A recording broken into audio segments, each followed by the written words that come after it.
Assalamualaikum warahmatullahi wabarakatuh. Selamat sore semuanya.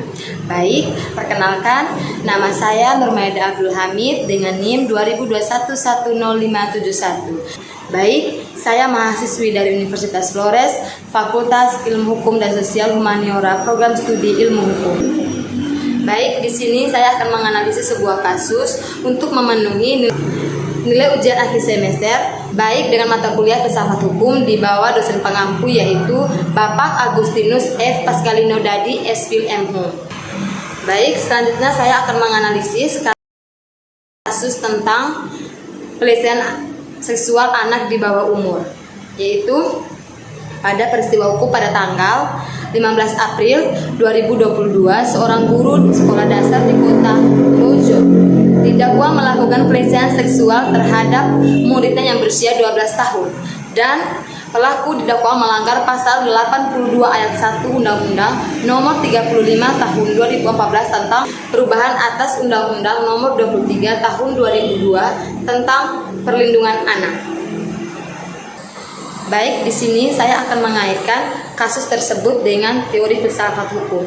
Yang pertama, saya menggunakan teori hukum alam, yaitu Thomas Aquinas. Di sini dia menyatakan bahwa hukum harus berdasarkan prinsip-prinsip moral dan etika universal. Dalam kasus ini, Thomas Aquinas akan menekankan pentingnya melindungi hak-hak dan hukum pelaku tersebut. Kemudian yang kedua, menggunakan teori hukum positif, yaitu John Austin. Di sini menyatakan bahwa hukum adalah perintah dari penguasa yang memiliki kekuatan untuk memaksa. Dalam kasus ini, Austin akan menekankan pentingnya menghukum pelaku berdasarkan peraturan hukum yang berlaku. Dan yang ketiga, teori hukum sosial, yaitu Emil Durkheim, menyatakan bahwa hukum hasil interaksi sosial. Dalam kasus ini, Durkheim akan menekankan pentingnya peran masyarakat dalam mencegah pelecehan seksual terhadap anak. Baik, selanjutnya saya akan menganalisis kasus.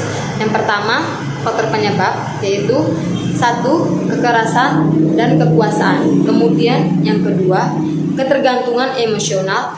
Yang ketiga, kurangnya pendidikan seksualitas. Dan yang keempat, budaya patriarkis. Yang kelima, kegagalan sistem perlindungan anak. Dan yang keenam, pengaruh media sosial dan teknologi. Yang kedua, yaitu upaya pencegahannya. Yang pertama, pendidikan seksualitas yang tepat. Kemudian yang kedua, perlindungan anak yang efektif. Yang ketiga, hukuman tegas bagi pelaku.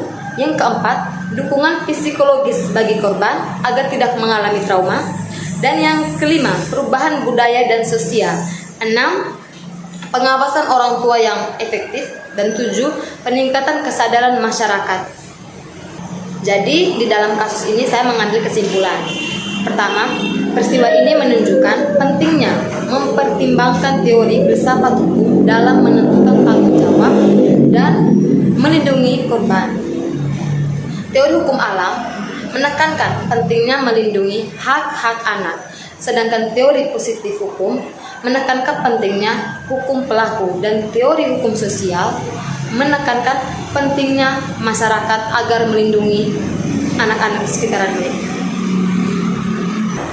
Baik, sebelum saya mengakhiri video ini, saya ada pantun sedikit buat Pak. Yang pertama yaitu, dosen filsafat hukum yang terhormat mengajarkan keadilan dan kebenaran yang hak, menyampaikan ilmu dengan sabar dan telaten, membangun generasi yang cerdas dan beriman. Baik, apabila saya salah kata, saya mohon maaf. Baik, terima kasih untuk Bapak Agustinus F. Pascalino Dadi yang telah membimbing kami selama ini. Terima kasih ilmunya. Selamat sore untuk kita semua. Dah.